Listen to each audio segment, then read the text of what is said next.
Hello, educators. My name is Mr. Cantor, and this is Teaching with Mr. Cantor. Now, today we're going to be looking at Explore Part B. And there are many ways for you to approach this problem with your students, and I'm going to share some of those examples with you. Now, one thing that I think you can do with your students is ask them to first read this on their own and look for things they notice, things that they wonder about, and then from there we can begin to help them understand how to answer this problem better. Okay, so let's read this question together. It says, select two numbers and one comparison symbol from the set below and use them to write a true statement. All right. When you ask students to make a list of things that they notice and wonder, give them a minute to do so, and they're going to notice all kinds of different things. Some things they might notice is that some of these numbers are negative, some of these numbers are positive. Your students might tell you that we have decimals, we have fractions, we have absolute value, we have whole numbers, and then they notice some symbols on the right side over here. So there's a lot of things they can notice here. They might tell you how many numbers are even. They might tell you how many numbers are odd. They might tell you that some of these fractions can actually be reduced to give you a whole number. So there's so many different things they can say. There's so many right answers here. So this can allow you to really foster engagement. One thing that you can do here to foster engagement is you can ask one student after the 1 minute mark is up to share out their work. You can either call on a student or you can ask your class and they will raise their hand and then you pick somebody. Regardless which way you choose, once that student answers, one cool thing that you can do to foster engagement is ask that student to then pick on somebody else to share what they noticed. Since there are so many different things that you can notice about this example, you can really get many students engaged with this problem and really invested since they got their voice heard. Now, one of the big things here that students will notice is that some of these numbers are negative and some of these numbers are positive. And you can ask your students to spend 1 minute sorting them. Now, the problem doesn't ask you to actually do this, but if you ask your students to make this sort, it's going to actually help us make a true statement because it is inherent that negative numbers are less than positive numbers, which makes writing a true statement very easy.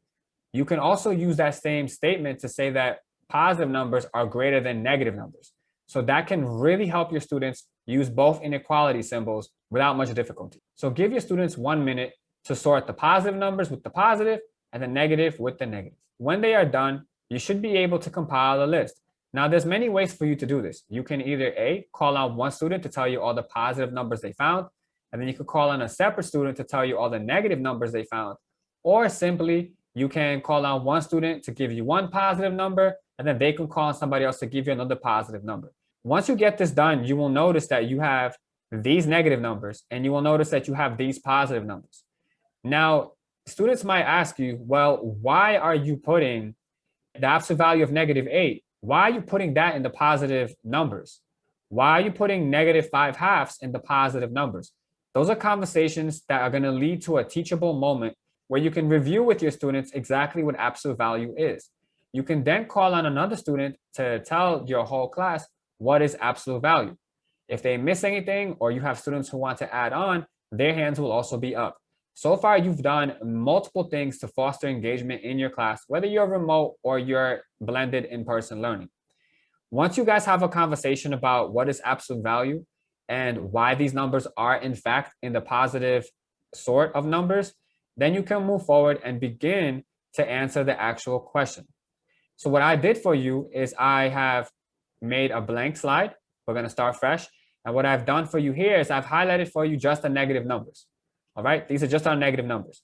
So one thing that you could do with your students to really help them if they're having a hard time is give them some of the problem already done. For example, -6/3 is less than.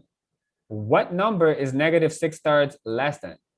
You can ask your students to take a minute and try this on their own. After they try this on their own, so after you've given your students 1 to 2 minutes to try this on their own, you can have your students go into breakout rooms on Zoom, and you can have them work with their partners, which you can assign manually or automatically. And there they can discuss, well, what number is greater than -6/3? Or what number is -6/3, smaller than? And there's so many numbers they can choose from here. And when they come back together, they can share with you all the different numbers they came up with, or simply they can just share one and then you can move on to the next problem. So this again gives you so many options to foster engagement in your class.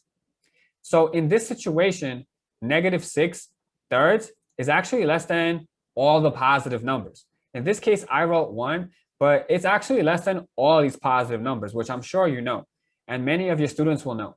Because there are so many different answers you can choose from here, your students have so many different entry points to respond to this question, which really helps your students be engaged and participate in your lesson. Now, if you want to challenge your students, you can ask them, well, what negative number is -6/3 less than? So out of all these negative numbers, which one is it actually less than? So now you're forcing your students to think and answer a higher level problem than the one from before. The first one was very general. This one's a little bit more specific, and you're narrowing their list of numbers that could be possible answers. So again, here, you could give them 1 to 2 minutes to think for themselves and try it on their own. If you want to send them to breakout rooms, you can let them talk with each other, and then bring them back and have a conversation as to what did they uncover. You will notice that they can say things like -0 and 7/10, because -6/3 is actually equal to -2. So -0 and 7/10 is closer to 0, therefore it is larger. And there are several other answers here that would suffice. So again, you're allowing multiple entry points, and you can have a good conversation around this question. Now, at this point, your students have already answered what was asked of them, and you've actually answered it twice by giving them 2 different answers here. But what if we want to take this a little further? What if we want to look at the positive numbers? +8 is greater than what number? You can ask them this and give them some time to think for themselves.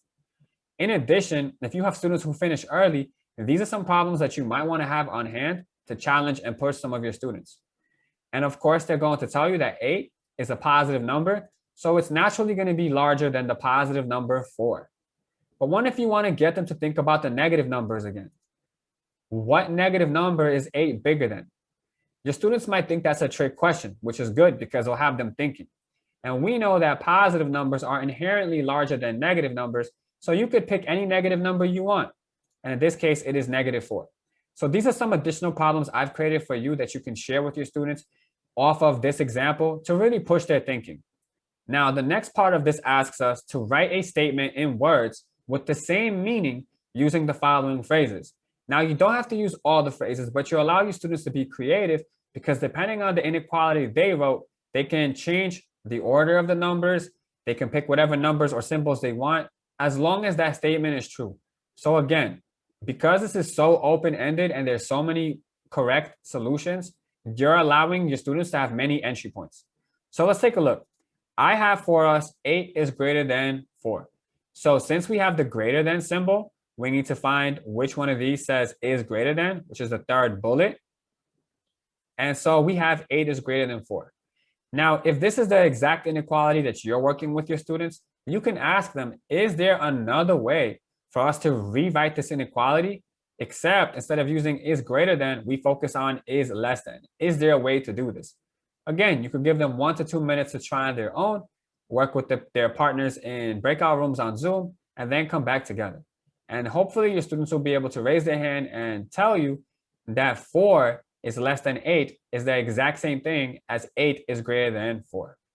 All right. I've shared with you some helpful tips and tricks that you can use with this specific Explore to foster engagement with your students. Thank you so much for watching. I'm Mr. Cantor. I'll see you in the next one.